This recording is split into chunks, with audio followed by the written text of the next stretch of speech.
தமிழ்நாடு நேயர்களுக்கு வணக்கம். மிக முக்கியமான ஒரு தேர்தலாக இந்த 2024 இலங்கை அதிபர் தேர்தல் பார்க்கப்படுகிறது. இலங்கை மட்டுமல்ல, உலக நாடுகளும் உற்று நோக்கக்கூடிய ஒரு தேர்தலா இருக்கு. முதலாவதாக இந்த தேர்தலில் தாக்கத்தை ஏற்படுத்தக்கூடிய விஷயம் இலங்கையுடைய பொருளாதாரம். அது மட்டுமல்லாது இந்த முறை களம் வெவ்வேறாக மாறி இருக்கிறது என்கிற கருத்துக்களும் இருக்கிறது. இலங்கை மக்களுக்கும் மட்டுமல்லாமல் உலக நாடுகளும் எதிர்நோக்கக்கூடிய இந்த தேர்தல் குறித்து பல்வேறு விளக்கங்களை அளிப்பதற்காக யாழ்ப்பாண ிலிருந்து மூத்த பத்திரிகையாளர் திரு பாரதி ராஜநாயகம் நம்மோடு இணைந்திருக்கிறார். வணக்கம் சார். வணக்கம் சிவரஞ்சனி அவர்களே. இந்த 2024 இலங்கை அதிபர் தேர்தல் களம் என்பது எப்படி இருக்கு? குறிப்பாக இந்த இலங்கை தமிழர்கள் வசிக்கக்கூடிய வடகிழக்கு பகுதிகளில் கள நிலவரம் என்ன? நீங்கள் ஏற்கனவே குறிப்பிட்டதை போல இந்த தேர்தல் களம் ஒரு பரபரப்பானதாக இருக்கின்றது. வழமையாக இரண்டு முக்கியமான தலைவர்கள், பிரதான வேட்பாளர் என்று இரண்டு பேருக்கு இடையிலான ஒரு கடும் போட்டியாகத்தான் இந்த தேர்தல் இருந்து வந்திருக்கின்றது. ஆனால் இந்த முறை பார்க்கும் போது பிரதான வேட்பாளர்களாக 3 பேர் களத்தில் நிற்கின்றார்கள். அனுராகுமார திசாநாயக்க, அதாவது தேசிய மக்கள் சக்தி அல்லது ஜேவிபியினுடைய வேட்பாளராக அவர் களமிறங்கி இருக்கின்றார். ஜேவிபியை பொறுத்தவரையிலே அவர்கள் கடந்த தேர்தலிலும் களமிறங்கி இருந்தார்கள், தேர்தலில் போட்டியிட்டிருந்தார்கள். அப்போது அவர்களுக்கு கிடைத்தது ஒரு 3 அல்லது 4 வீதத்துக்கு இடைப்பட்ட வாக்குகள் தான் கிடைத்திருந்தது. ஆனால் அந்த 2 வருடங்களுக்கு முன்பு நடைபெற்ற அந்த இளைஞர் கிளர்ச்சியின் மூலமாக கோத்தபய ராஜபக்ஷ நாட்டை விட்டு வெளியேற்றப்பட்ட பின்னணியில அவர்களுடைய வளர்ச்சி அதிகமாக இருந்தது. இளைஞர்கள் மத்தியில அவர்கள் மீதான ஒரு நம்பிக்கையும், அவர்களை ஆட்சிக்கு வந்தவர்கள் ஒரு ஊழலற்ற ஆட்சியை, குடும்ப ஆட்சி இல்லாத ஒரு தன்மையை கொண்டு வருவார்கள் என்பதில் ஒரு நம்பிக்கை அதிகமாக இருந்ததால் அவர்களுடைய ஆதரவு தளம் இப்போது பெருமளவுக்கு வளர்ச்சி அடைந்திருக்கின்றது. அதன் காரணமாக தற்போதைய தேர்தல் ஒரு 3 முனை போட்டியாக மாறி இருக்கின்றது. அதாவது ஜனாதிபதி ரணில் விக்ரமசிங்க, எதிர்கட்சி தலைவராகவும் ஐக்கிய மக்கள் சக்தியினுடைய தலைவராகவும் இருக்கின்ற சஜித் பிரேமதாசா மற்றும் அனுராகுமார திசாநாயக்க என்று 3 தலைவர்களுக்கு இடையிலான மும்முனை போட்டியாக இது மாற்றமடைந்திருக்கின்றது. அதே வழியில இந்த தேர்தலில் யார் வெற்றி பெறுவார் என்பதை திட்டவட்டமாக கூற முடியாத ஒரு சூழ்நிலையும் உருவாகி இருக்கின்றது. காரணம், 3 பேருமே ஓரளவுக்கு சமமான வாக்குகளை பெறக்கூடிய நிலைமையில் இருக்கின்றார்கள். அன்றாடம் வெளிவரக்கூடிய கருத்து கணிப்புகள் என்பது ஒவ்வொரு நாளைக்கு ஒவ்வொரு தகவலை சொல்வதாக இருக்கின்றது. 3 பேருமே சம அளவில் இருக்கின்றார்கள் என்பதையும், ஒரு கட்டத்தில் ஒருவர் அதிகமாக வாக்குகளை பெறக்கூடிய நிலைமையில் இருக்கின்றார்கள் என்பதையும் கூறக்கூடியதாக இருக்கின்றது. இருந்த போதிலும் இலங்கையின் அரசியலமைப்பு தேர்தல் சட்டத்தின்படி, அதாவது ஜனாதிபதி தேர்தல் சட்டத்தின்படி அளிக்கப்பட்ட மொத்த வாக்குகளில் 50 வீதத்தை விட அதிகமாக பெறக்கூடிய ஒருவர் தான் ஜனாதிபதியாக முடியும். அந்த நிலைமையில அந்த முதலாவது கட்ட வாக்களிப்பில் இந்த 3 பேருக்கு இடையிலான போட்டி கடுமையாக இருப்பதால் எந்த ஒரு வேட்பாளராலும் 50 வீதமான வாக்குகளை பெற முடியுமா என்பது ஒரு கேள்விக்குறியாக இருக்கின்றது. நிச்சயமாக 2வது தெரிவு, அதாவது வாக்காளர்களுக்கு 1வது தெரிவு, 2வது தெரிவு, 3வது தெரிவு என்று அளிக்க முடியும். அந்த வகையில வாக்காளர்கள் 2வது தெரிவாக ஆரை தெரிவு செய்திருக்கின்றார்கள் என்பது எண்ணப்பட வேண்டிய ஒரு சூழ்நிலை அவ்வாறான நிலைமையில ஏற்படலாம் என்று கருதப்படுகின்றது. அந்த நிலைமைகளும் 3 பேருக்கு இடையிலான போட்டி கடுமையாக இருப்பதும், ஒரு அரசியல் மாற்றத்தை நோக்கி நாடு சென்று கொண்டிருக்கிறதா என்ற கேள்வி என்பன போன்றவையும் இந்த அரசியல் களத்தை பரபரப்பாக்கி இருக்கின்றது. பல்வேறு தரப்பினரும் நீங்கள் குறிப்பிட்டது போல இலங்கை மக்கள் மட்டுமன்றி சர்வதேச ரீதியாகவும் இந்த தேர்தலின் முடிவுகளை உற்று நோக்கி கொண்டிருக்கிற ஒரு சூழ்நிலை இப்போது ஏற்பட்டிருக்கின்றது என்பதான் சொல்ல வேண்டும். எப்பவுமே இலங்கை தமிழர்களோட கோரிக்கை என்பது தெற்குக்கு இணையான அதிகாரம், அதே மாதிரி பொருளாதார சமத்தன்மை உள்ளிட்ட கோரிக்கைகள் எல்லாம் எப்பவுமே அவங்க கிட்ட இருக்கக்கூடிய ஒண்ணா இருக்கு. இந்த முறை அதுல கவனம் என்பது குறைந்திருக்கிறதா? இந்த பொருளாதார நெருக்கடியின் காரணமாக வேட்பாளர்களுமே கூட தெற்குக்கு முக்கியத்துவம் கொடுக்கக்கூடிய அளவிற்கு வடக்கில் கொடுப்பதில்லை என்ற ஒரு குற்றச்சாட்டு முந்தைய தேர்தல்களில் இருந்து வந்தது. இந்த தேர்தலில் அது மாறி இருக்கா? நிச்சயமாக அவ்வாறு கூற முடியாது. ஏனென்று சொன்னால் அவ்வாறான ஒரு நிலைமை இருந்தாலும் கூட தமிழ் தரப்பினர் தமிழ் பொது வேட்பாளர் ஒருவரை நிறுத்தி இருக்கின்றார்கள். தமிழ் குடிசார் அமைப்புகளும் சில தமிழ் தேசிய கட்சிகளும் இணைந்து ஒரு வேட்பாளரை, அதாவது அரியநேந்திரன் அவர்களை பொது வேட்பாளராக, தமிழ் மக்கள் சார்பில் ஒரு பொது வேட்பாளராக நிறுத்தி இருக்கின்றார்கள். தமிழ் மக்களுடைய கோரிக்கைகளை முன்வைத்து அந்த வேட்பாளர் களமிறங்கி இருக்கின்றார். அதன் காரணமாக சிங்கள கட்சிகளுக்கு அல்லது சிங்கள தலைவர்களுக்கு, பிரதான வேட்பாளர்களுக்கு தமிழ் மக்கள் பிரச்சனையின்பால் கவனத்தை செலுத்த வேண்டிய தேவை அல்லது நிர்பந்தம் ஏற்பட்டிருக்கின்றது.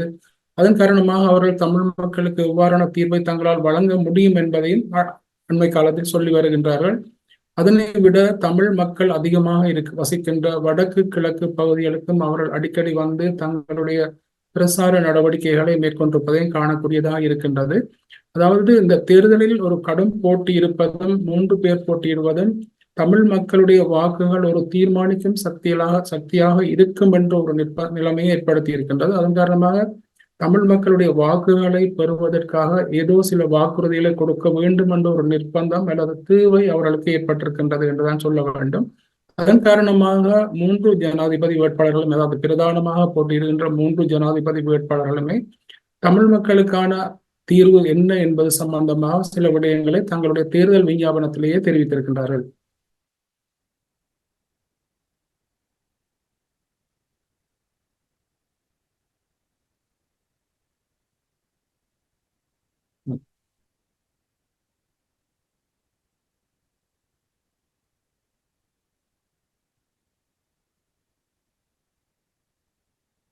நிச்சயமாக ஓரளவுக்கு அது பாதிப்பை ஏற்படுத்தும் என்றாலும் கூட அது பாரிய பிளவை ஏற்படுத்தும் என்று நான் நினைக்கவில்லை. ஏனென்று சொன்னால் தமிழரசு கட்சியை பொறுத்தவரையில செல்வாக்கு மிக்கவராக என்று இருப்பவர் ஸ்ரீதரன். அதனை விட மட்டக்களப்பு மாவட்டத்தில் இருக்கக்கூடிய முன்னாள் பாராளுமன்ற உறுப்பினர்கள் பலரும் இந்த தேர்தலில் பொது வேட்பாளரை ஆதரிப்பது என்ற முடிவைத்தான் எடுத்திருக்கின்றார்கள். அந்த வகையில தமிழரசு கட்சிக்குள்ள ஒரு பாரிய பிளவு ஏற்பட்டிருக்கிறது. சுமந்திரனும் ஒரு சிலரும் தான் அதற்கு ஆதரவு, அதாவது சஜித் பிரேமதாசாவுக்கு ஆதரவை தெரிவித்திருக்கின்றார்கள். அந்த கட்சியின் தலைவராக இருக்கக்கூடிய மாவை சேனாதிராஜா கூட பொது வேட்பாளருக்கு தான் தன்னுடைய ஆதரவு என்பதை இறுதியாக வெளிப்படுத்தியிருந்தார். இந்த நிலைமைகள் காரணமாக அந்த ஒரு அவர்களுடைய நிலைப்பாடு தமிழ் மக்களுடைய வாக்குகளில் பாரிய ஒரு பிளவை ஏற்படுத்தும் என்று நிச்சயமாக சொல்ல முடியாது. இருந்த போதிலும் கூட 2 பிரதான வேட்பாளர் என்று சொல்லக்கூடிய சஜித் பிரேமதாசாவும் ரணில் விக்ரமசிங்காவும் தமிழ் மக்களுடைய வாக்குகளை ஓரளவுக்கு பெறக்கூடிய நிலைமை இருக்கும் என்றுதான் நான் நினைக்கின்றேன். ஆனால் அனுரா குமார திசாநாயக்காவை பொறுத்தவரையிலே அவர்கள் வடக்கு கிழக்கு பகுதிகளில் அதிக அளவுக்கு வேலை செய்பவர்களும் அல்ல. தங்களுடைய அரசியல் செயற்பாடுகளை அந்த பகுதிகளில் அவர்கள் அதிக அளவுக்கு மேற்கொள்ளவும் இல்லை. அதே வேளையில் அவர்கள் பெருமளவுக்கு இவ்வளவு காலமும் சிங்கள பகுதிகளில் சிங்கள இளைஞர்களை நோக்கி தங்களுடைய அரசியல் செயற்பாடுகளை முன்னெடுத்து வந்திருக்கின்றார்கள். அதன் காரணமாக வடக்கு கிழக்கில் மற்ற தமிழ் பகுதிகளில் அவர்களுக்கு வாக்குகள் பெருமளவுக்கு கிடைக்கும் என்று எதிர்பார்க்க முடியாது. மற்ற 2 பேருமே ஓரளவுக்கு தமிழ் வாக்குகளை பெறுவார்கள். அதே நேரத்தில் அரியநேந்திரனும் ஒரு கணிசமான அளவு வாக்குகளை பெறலாம் என்று ஒரு எதிர்பார்ப்பு காணப்படுகின்றது.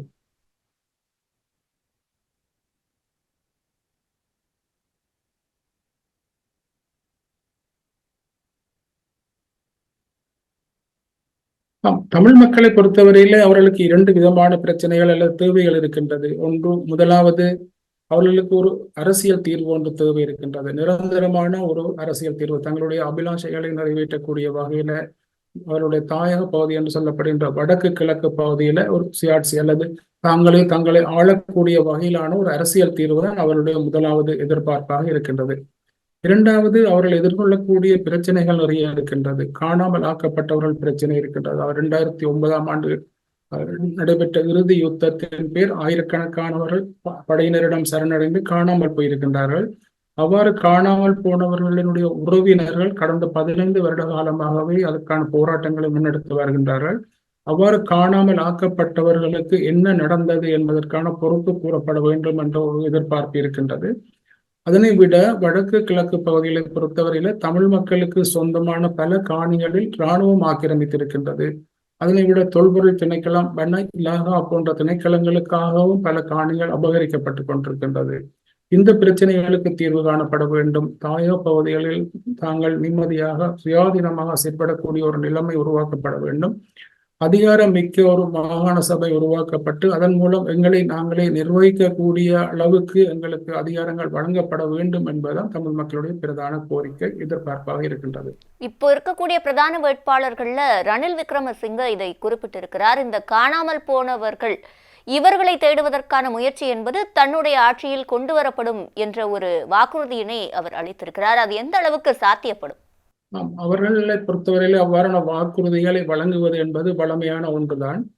2015ஆம் ஆண்டிலிருந்து 5 வருட காலத்துக்கு ரணில் விக்ரமசிங்க தான் பிரதமராக இருந்திருந்தார். அதாவது நல்லாட்சி எனப்படும் அரசாங்கத்தில் மைத்ரிபால சிறிசேனா ஜனாதிபதியாக இருந்த போது அவர்தான் பிரதமராக இருந்திருந்தார். அப்போதும் அதனை அவர் கூறியிருந்தார். இப்போது அவர் ஜனாதிபதியாக பதவியேற்று 2.5 வருடங்கள் சென்றிருக்கின்றது. கிட்டத்தட்ட 2022 நடுப்பகுதியில் அவர் கோதாபய நாட்டை விட்டு சென்ற பின்னர் அவர் ஜனாதிபதியாக பதவியேற்றிருந்தார். 2 வருடங்களுக்கு மேலாக ஜனாதிபதியாக இருந்திருக்கின்றார். இருந்த போதிலும் இந்த காலப்பகுதியில இந்த பிரச்சனைகளை தீர்ப்பதற்கான எந்த ஒரு செயற்பாட்டையும் எந்த ஒரு நகர்வையும் அவர் முன்னெடுக்கவில்லை என்ற ஒரு குற்றச்சாட்டு இருக்கின்றது.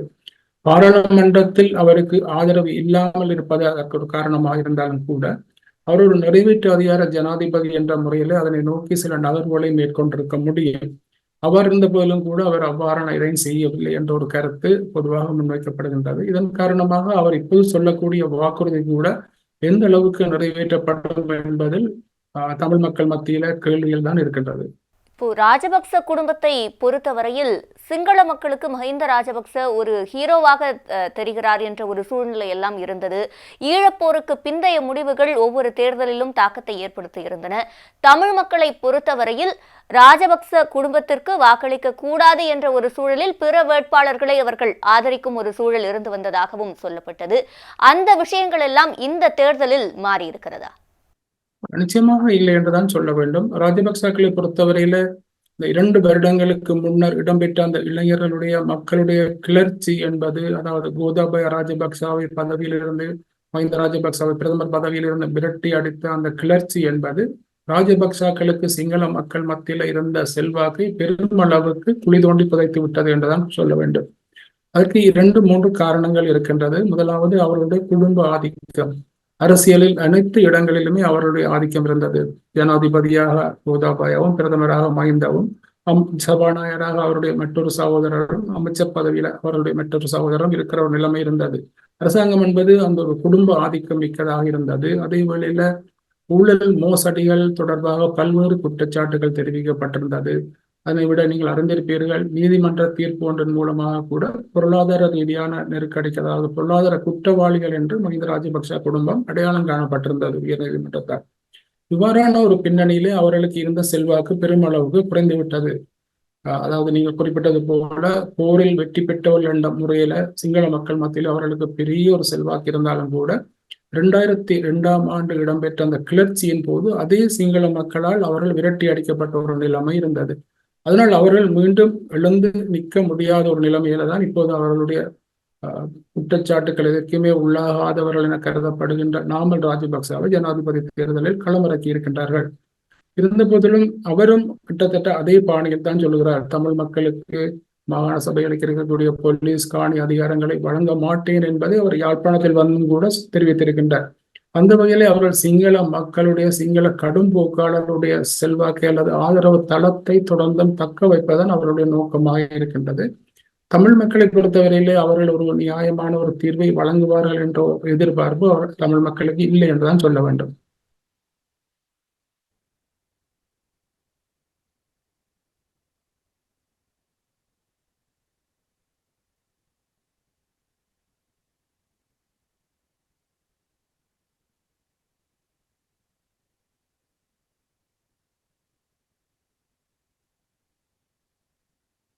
ஆம், நாமல் ராஜபக்சாவை பொறுத்தவரையிலே அவர் குறிப்பிடுகின்றார், அவர் ஒரு இளைஞராக இருப்பதாலும் அரசியலில் அவர் ஒரு புதிய ஒரு இளைஞர்களுக்கான ஒரு தலைமைத்துவத்தை கொடுப்பேன் என்பதை சொல்லி வருவதாலும், அதே வேளையில கடந்த காலத்தில் தவறுகள் இடம்பெற்றிருக்கின்றன என்பதை நாமல் ராஜபக்ச ஏற்றுக்கொள்கின்றார். அந்த தவறுகளை திருத்தப்படும் என்பதையும் அவர் குறிப்பிடுகின்றார். இருந்தபோதிலும் மஹிந்த ராஜபக்ச குடும்பத்தைச் சேர்ந்த மற்றவர்கள், அதாவது அந்த பொருளாதார ரீதியான குற்றங்களுக்கு மிகவும் பொறுப்பானவர்கள் என்று கருதப்படக்கூடிய பாசில் ராஜபக்சவோ அல்லது அரசியலில் அதிகார துஷ்பிரயோகத்தை செய்தவர் என்று கருதப்படக்கூடிய கோதபய ராஜபக்ச போன்றவர்களோ அரசியல் மேடைகளில் ஏறவில்லை. மஹிந்த ராஜபக்ச மட்டும்தான் அந்த அரசியல் மேடைகளில் உரையாற்றி இருக்கின்றார். அவருக்கு மக்கள் மத்தியில் ஒரு செல்வாக்கும் அனுதாபம் இருந்தது. காரணம், அவர் அந்த போரை வெற்றிகரமாக முடித்து வைத்தவர் என்ற வகையில் அவருக்கு இருந்த செல்வாக்கின்ற ஓரளவு தளத்தை அவர்கள் தக்க வைத்திருக்கின்றார்கள். இருந்த போதிலும் கூட அது முழு அளவில் அவர்களுக்கு ஆதரவை வழங்கும் என்று எதிர்பார்க்க முடியாது. தற்போதுள்ள தேர்தல் கள நிலவரங்களின்படி நாமல் ராஜபக்ச 4ஆவதாக வரலாம் என்றுதான் பொதுவான கருத்து கணிப்புகள் தெரிவிக்கின்றன. தமிழ் மக்கள் மத்தியிலே அவருக்கான ஆதரவு மிக மிக குறைவு என்றுதான் சொல்ல வேண்டும். அதனை அவர்கள் எதிர்பார்க்கவும் இல்லை. அவர்கள் சிங்கள மக்களை சிங்கள கடும் போக்காளர்களை இலக்கு வைத்துத்தான் அவர் தங்களுடைய பிரசாரங்களை பரப்புரைகளை முன்னெடுத்து வருகிறார்கள் என்பதும் தெளிவாக தெரிகிறது. சிங்கள மக்களுடைய ஆதரவு என்பது தொடர்ச்சியாக இப்பவும் இருந்து வருகிறதா? இந்த பொருளாதார நெருக்கடிக்கு ராஜபக்ச குடும்பத்தினர் ஒரு முக்கிய காரணம் என்று நீதிமன்றமே குறிப்பிட்டிருந்த சூழலில் மக்களிடம் இருந்த அந்த கோபம் என்பது இப்போது தணிந்திருக்கிறதா?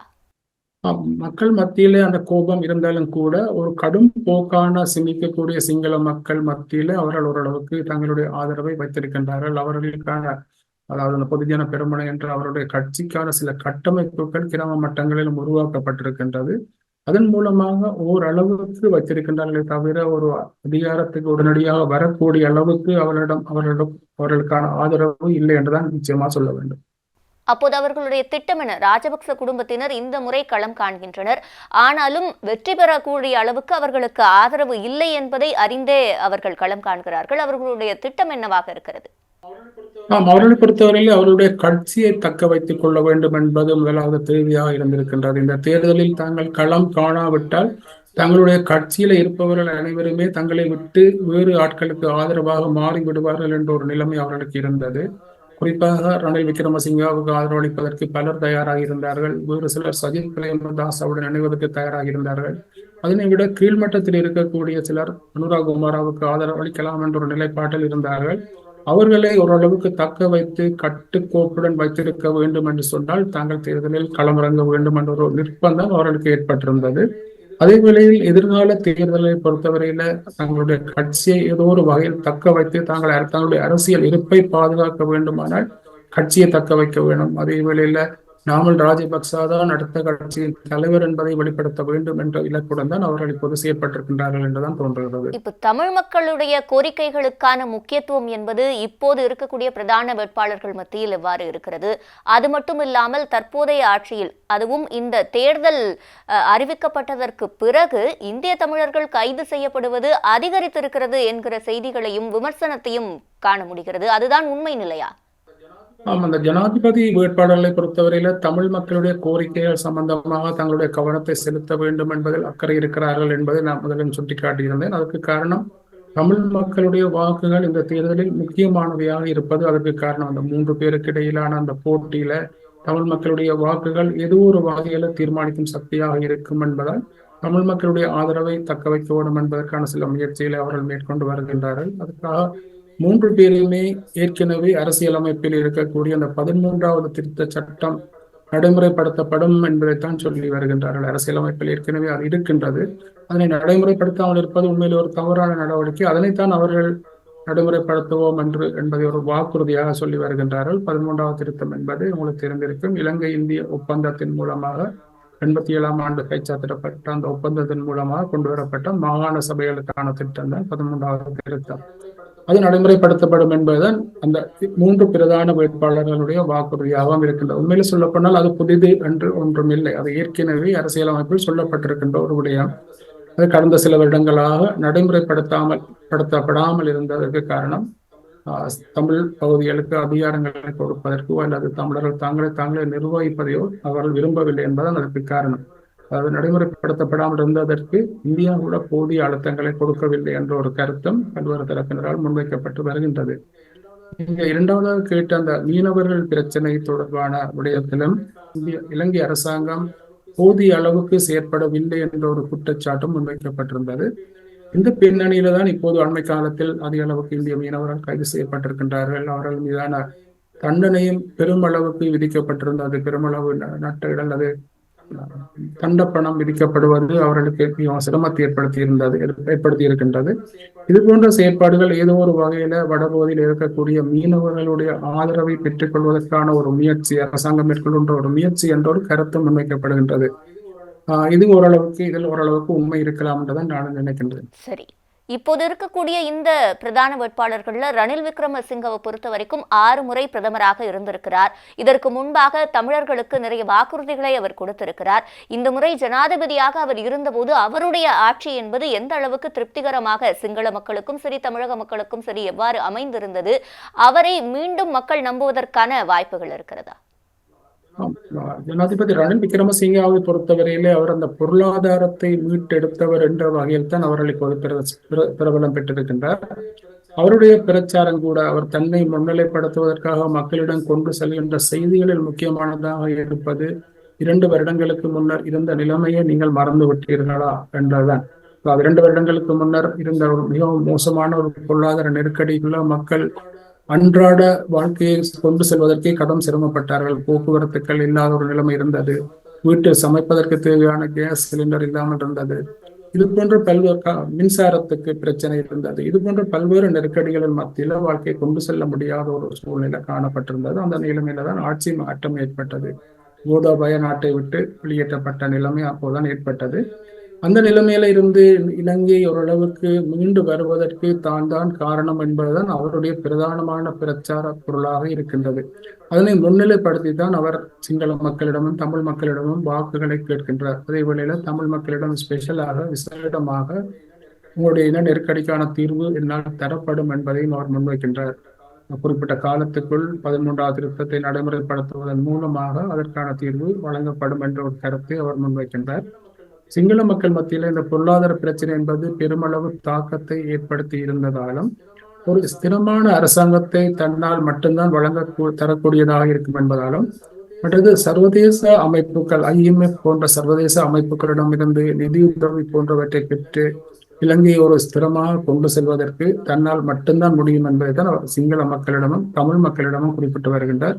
அதன் மூலமாகத்தான் அவர் தன்னை மீண்டும் ஜனாதிபதியாக வருவதற்கு முயற்சிகளை மேற்கொள்கின்றார். இலங்கைக்கு பொருளாதார நெருக்கடி ஏற்பட்ட ஒரு சூழல்ல சீனாவும் சரி இந்தியாவும் சரி நிறைய பொருளாதார உதவிகளை வழங்கி இருந்தது. தற்போது இருக்கக்கூடிய 3 பிரதான வேட்பாளர்கள்ல ரணில் விக்ரமசிங்க, சஜித்தை பொறுத்தவரையில் இந்தியாவுடனான நட்புறவை பேணுவதில் அவர்கள் ஆர்வமாக உள்ளார்கள் என்கிற கருத்துக்கள் வெளிப்படுகின்றன. ஆனால் அனுரகுமார திசாநாயக்க இதிலிருந்து வேறுபடுகிறாரா? நிச்சயமாக அவ்வாறு சொல்லிவிட முடியாது. அனுராகுமாராவும் இந்தியாவுடனான உறவை பேணிக்கொள்ள வேண்டும் என்பதில் அக்கறையாக தான் இருக்கின்றார். அவர் அண்மையில வழங்கிய ஒரு நேர்காணல் ஒன்றில் அதனை தெரிவித்திருந்தார். அதாவது எந்த ஒரு இந்தியாவுக்கோ அல்லது எந்த ஒரு நாட்டுக்குமோ பாதிப்பை ஏற்படுத்தக்கூடிய வகையில தன்னுடைய வெளியுறவு கொள்கையோ இலங்கையை அதற்காக பாவிப்பதற்கோ தான் இடம் கொடுக்க மாட்டேன் என்ற ஒரு கருத்தை முன்வைத்திருந்தார். அதனை விட நான் நினைக்கின்றேன் 2-3 மாதங்களுக்கு முன்னர் அவர் இந்தியாவுக்கான ஒரு விஜயத்தை மேற்கொண்டு பல்வேறு தரப்பினரையும் அங்கு சந்தித்து பேசியிருந்தார். அதாவது கொள்கை வகுப்பாளர்கள் பல்வேறு தரப்பினரையும் சந்தித்து பேசியிருந்தார். கடந்த மாதம் கூட இந்தியாவினுடைய பாதுகாப்பு ஆலோசகர் அஜித் டோவால் கொழும்பு வந்திருந்த போது கூட அவரை சந்தித்து முக்கியமான பேச்சுவார்த்தைகளை மேற்கொண்டிருந்தார். சுமார் 1/2 மணி நேரத்துக்கு மேலாக அவர் பேச்சுவார்த்தைகளை மேற்கொண்டிருந்தார். அந்த சந்தர்ப்பத்தில் கூட அவர் சில வாக்குறுதிகளை கொடுத்திருந்ததாக தகவல்கள் வழியாக இருக்கின்றது. குறிப்பாக இந்தியாவுக்கு எதிராக இலங்கையை யார் பாவிப்பதற்கும் தான் அனுமதிக்க மாட்டேன் என்ற ஒரு வாக்குறுதியை அவர் கொடுத்திருக்கின்றார். இது போன்ற பல்வேறு காரணங்களால் அவரும் இந்தியாவுக்கு எதிராக இந்தியாவை பகைத்து கொண்டு செல்ல விரும்பவில்லை என்பது தெரிகின்றது. ஆனால் ஜேவிபியை பொறுத்தவரையில கடந்த காலத்தில் அவர்கள் இந்தியாவுக்கு எதிரான ஒரு நிலைப்பாட்டை எடுத்திருந்தார்கள். நான் நினைக்கின்றேன் 1987 அந்த இலங்கை இந்திய உடன்படிக்கை கைச்சாத்திடப்பட்ட போது அந்த உடன்படிக்கைக்கு எதிரான போராட்டத்தை அவர்கள் முன்னெடுத்திருந்தார்கள். மாகாண சபை முறையை அவர் நிராகரித்திருந்தார்கள். அதாவது இந்தியாவின் ஆதரவுடன் கொண்டு வரப்பட்ட அந்த மாகாண சபையை அவர்கள் நிராகரித்திருந்தார்கள். அதனை விட 1971 அவர்கள் முதலாவது புரட்சியை நடத்திய போது கூட இந்தியாவுக்கு எதிரான கருத்துக்களை தான் அவர்கள் பெருமளவுக்கு முன்வைத்திருந்தார்கள். அதாவது இந்தியா ஒரு விஸ்தரிப்பு வாதத்துடன் செயற்படுகிறது, இலங்கை மீது ஒரு ஆக்கிரமிப்பை மேற்கொள்ள திட்டமிடுகிறது என்பது கூட அவர்களுடைய பிரச்சார பொருட்களில் ஒன்றாக அப்போதும் இருந்தது. ஆனால் அண்மை காலத்தில், அதாவது அனுராகுமார திசாநாயக்கா தலைமை பதவியை ஏற்றுக்கொண்ட பின்னர் இந்த பிராந்தியத்தில் இந்தியாவுக்கு இருக்கக்கூடிய முக்கியத்துவம், இந்தியாவுக்கு இருக்கக்கூடிய செல்வாக்கு என்பவற்றை அவர் உணர்ந்து கொண்டுள்ள நிலைமையில இந்தியாவுடன் ஏதாவது ஒரு வகையில நட்புறவுடன் செயற்பட வேண்டும் என்ற ஒரு நிலைப்பாட்டில் அவர் இருப்பதாகத்தான் தெரிகின்றது. இந்திய தரப்பினரும் ஜனாதிபதியாக வந்தாலும் அவர்களுடன் இணைந்து செயற்படுவதற்கு நாங்கள் தயாராக இருக்கின்றோம் என்ற ஒரு கருத்தை முன்வைத்திருந்தார்கள். அவர்களுடைய விருப்பம், அதாவது இந்திய தரப்பினருடைய விருப்பம் ஒன்றாக இருந்தாலும் கூட யார் வந்தாலும் அவர்களுடன் இணைந்து செயற்பட வேண்டும் என்ற ஒரு தேவை இருக்கின்றது என்பதை இந்திய தரப்பு உணர்ந்திருப்பதாகவே தெரிகின்றது. சீனா அமெரிக்காவை பொறுத்தவரையில் இந்த தேர்தலை அவர்கள் எப்படி பார்க்கிறார்கள்? சீனாவின் விருப்ப வேட்பாளராக யார் இருக்கிறார்? நிச்சயமாக சொல்ல முடியாது. ஆனால் அமெரிக்காவை பொறுத்தவரையிலே அவர்களுக்கு ரணில் விக்ரமசிங்கா மீது ஒரு ஆர்வம் கூடுதலாக இருக்கும் என்று நான் நினைக்கின்றேன். ரணில் விக்ரமசிங்கா நீண்ட காலமாகவே ஒரு மேற்கு நாடுகளுக்கு அல்லது அமெரிக்காவுக்கு சார்பான ஒருவராகத்தான் அடையாளம் காணப்பட்டிருக்கின்றார். அந்த நாடுகளுடன் அவர் மிகவும் நெருக்கமான உறவையும் வைத்திருக்கின்றார். அந்த வகையில அமெரிக்காவின் விருப்பம் அதுவாக இருக்கலாம். இருந்த போதிலும் சீனாவை பொறுத்தவரையிலே அவர்கள் அதனை வெளிப்படையாகவோ அல்லது மறைமுகமாகவோ இதனையுமே குறிப்பிடாத போதிலும் கூட அனுராக் குமார திசாநாயக்கா மீது அவர்களுக்கு ஒரு ஆர்வம் இருக்கலாம் என்று நான் நினைக்கின்றேன். காரணம், ஒரு இடதுசாரி கொள்கையை, சீன சார்பு கொள்கையை கடைபிடிப்பவராகத்தான் அனுராக் குமார திசாநாயக்காவுடைய கட்சி ஜிவிபி நீண்ட காலமாகவே அடையாளம் காணப்பட்டிருக்கின்றது. அந்த வகையிலே அனுராக் குமார் வருவதை அவர்கள் சில சமயங்களில் விரும்பலாம். இருந்த போதிலும் கூட யார் வந்தாலும் அவர்களுடன் இணங்கி போகக்கூடிய ஒரு நிலைப்பாட்டில் தான் சீனாவும் இருக்கின்றது, அமெரிக்காவும் இருக்கின்றது என்றுதான் நான் நினைக்கின்றேன். சரி, தற்போது இந்த மீனவர் பிரச்சனை, அதே போல 13A சட்ட திருத்தம், இந்த 13A சட்ட திருத்தத்தை பொறுத்தவரையில் இந்தியாவுடைய உதவியினை தமிழர்கள் அங்கு எதிர்பார்க்கிறார்களா?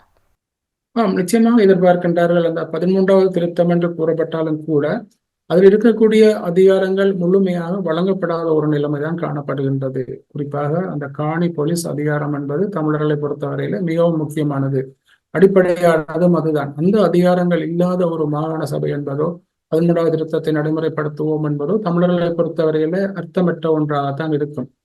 இதனை முழுமையாக நடைமுறைப்படுத்துவதற்கு இந்தியாவினுடைய ஒத்துழைப்பு நிச்சயமாக தேவை என்ற ஒரு எதிர்பார்ப்பு தமிழர்கள் மத்தியில இருக்கின்றது. காரணம், இந்தியாவினுடைய ஆதரவுடன் தான் அந்த திருத்தம் கொண்டு வரப்பட்டது. அதே வேளையில யுத்தம் இறுதி கட்டத்தில் இருந்த காலப்பகுதியில அல்லது யுத்தம் முடிவடைந்த காலப்பகுதியில ஜனாதிபதியாக இருந்த மஹிந்த ராஜபக்ஷ இந்தியாவுக்கு வழங்கிய வாக்குறுதியில் 13+ என்பதை குறிப்பிட்டிருந்தார். 13+ என்பது 13வது திருத்தத்தில் உள்ளவற்றுக்கும் மேலாக கொடுப்பதற்கு நான் தயாராக இருக்கின்றேன் என்ற ஒரு கருத்தை அவர் இந்தியாவுக்கு முன்வைத்திருந்தார்.